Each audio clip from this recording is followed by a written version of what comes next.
Selamat siang untuk kita semua. Perkenalkan, nama saya Ondoita Tafenal, kelas B, Bisnis, Program Magister Hukum. Jadi ini membuat video dalam tugas hukum penanaman modal yang berjudul Hukum dan Kebijakan Pokok di Bidang Penanaman Modal. Tentu kita bicara pada apa saja dulu yang menjadi dasar hukumnya dalam penanaman modal. 1. Itu menyederhanakan proses dan tata cara perizinan dan persetujuan dalam rangka penanaman modal. Hal ini menerapkan peraturan 1 tentang Kepres nomor 15 tahun 1998 tentang perubahan atas putusan Presiden nomor 97 tahun 1993 tentang tata cara penanaman modal. Kedua, Instruksi Presiden nomor 22 tahun 1998 tentang penghapusan memiliki rekomendasi instansi teknisi permohonan persetujuan penanaman modal. Ketiga, Instruksi Presiden nomor 23 tahun 1998 tentang penghapusan ketentuan kewajiban memiliki persetujuan prinsip dalam pelaksanaan realisasi penanaman modal di daerah. Dan yang keempat, Keputusan Menteri Negara Investasi atau Kepala BKPM nomor 30 SK 1998 tentang pedoman dan tata cara permohonan penanaman modal yang didirikan dalam rangka PMDN dan PMA. Membuka juga secara lebih luas di bidang-bidang yang semula tertutup atau dibatasi terhadap penanaman modal asing. Menawarkan berbagai insentif di bidang perpajakan dan non-perpajakan. Itulah salah satu beberapa dasar-dasar hukum dalam penanaman modal.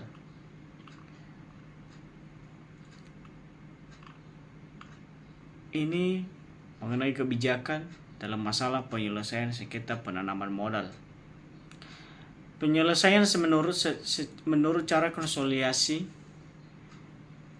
Cara ini dilakukan melalui conciliation commission yang bertugas mencari sumber pokok permasalahan dan menyelesaikan dalam suatu rumusan perjanjian atau kesepakatan yang dapat diterima para pihak secara baik. Kedua, penyelesaian menurut cara arbitrase. Keputusan majelis arbitrasi dilakukan berdasarkan suara mayoritas serta bersifat final dan mengikat kedua belah pihak. Meskipun final dalam hal tertentu, keputusan tersebut dapat diminta pembatalan apabila majelis tidak berfungsi sebagaimana mestinya atau majelisnya ternyata melebihi kekuasaan atau wewenangnya. Penyelesaian sengketa penanaman modal yang timbul antara pemerintah dengan investor domestik. Walaupun para investor telah menjalankan usahanya dengan baik, tidak tertutup kemungkinan usaha yang dijalankan menimbulkan persoalan dengan pihak pemerintah maupun masyarakat sekitarnya. Investasi dari aspek pembiayaan dibagi menjadi dua macam, yaitu investasi yang bersumber dari dalam negeri merupakan investasi yang berasal dari modal dalam negeri dan investasi yang bersumber dari modal asing atau PMA merupakan investasi yang bersumber dari pembiayaan luar negeri. Apabila terjadi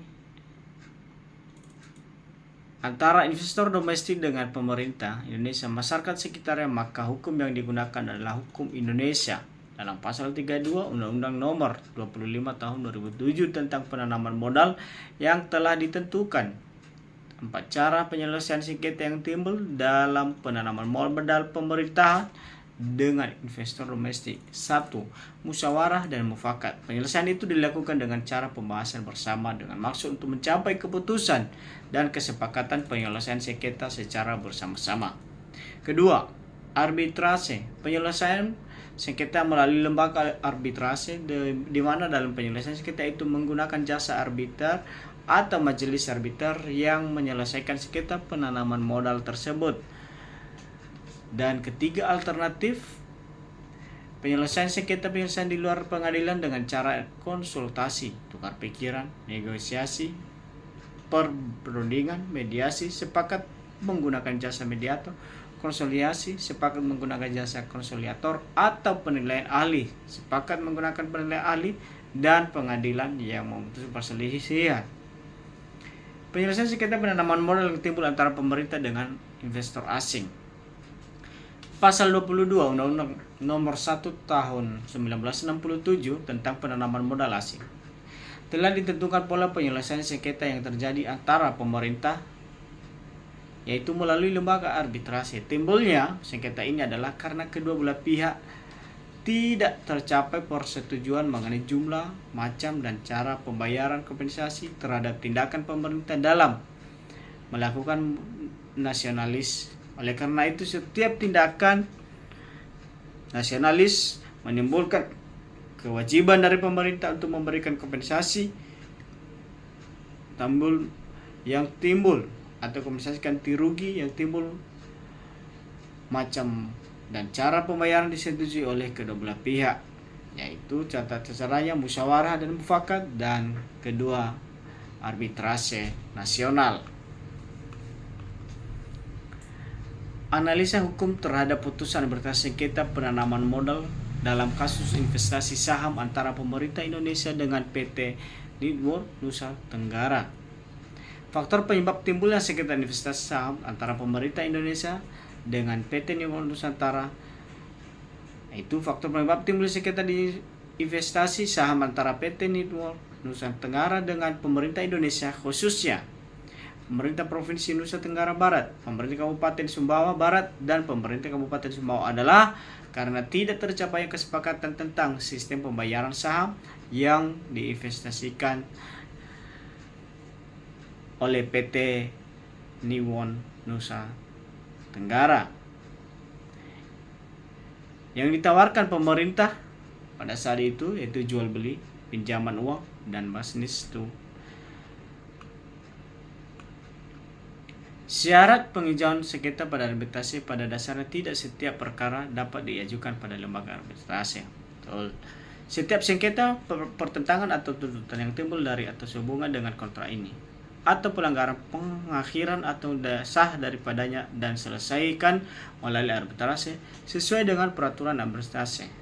Seperti sekarang ini berlaku, berikut ini disajikan contoh khusus kontrak karya yang dibuat dan ditandatangani antara pemerintah Indonesia dengan PT Newmont Nusa Tenggara.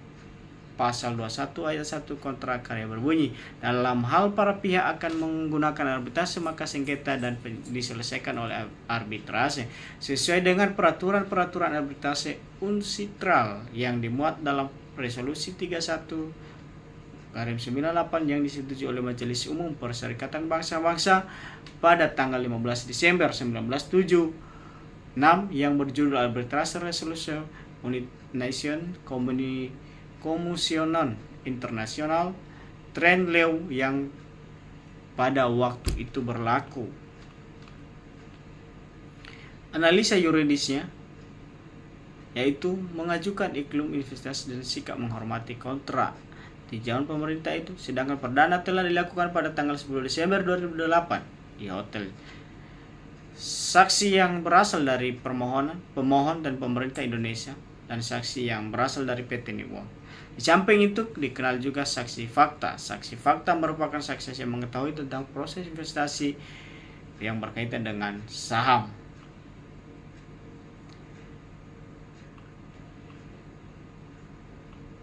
Kesimpulannya, bahwa hukum penanaman modal adalah keseluruhan kaidah atau norma yang mengatur tentang dilakukannya seseorang atau hukum menyisihkan sebagian pendapatnya agar dapat digunakan untuk melakukan usaha dengan harapan pada suatu waktu dan mendapatkan hasil keuntungan di mana baik dilakukan oleh penanaman dalam negeri maupun penanaman modal asing untuk melakukan usaha di wilayah negara Republik Indonesia.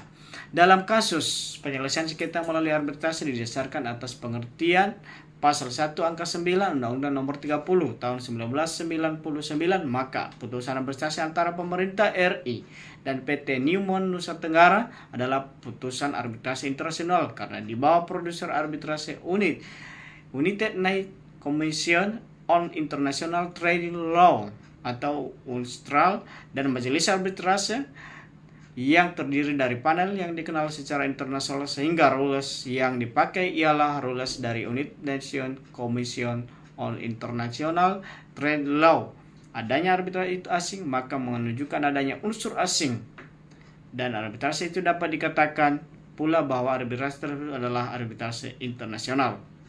Yang menjadi saran, hukum penanaman modal merupakan keseluruhan kaidah dan atau norma yang mengatur persoalan mengenai penanaman modal. Maka ada baiknya untuk kita bisa mempelajari lebih dalam terkait permasalahan ini sehingga ada kalanya apabila terjadi suatu sengketa atau permasalahan mengenai penanaman modal, kita akan lebih mampu menganalisa solusinya. Terima kasih. Selamat sore.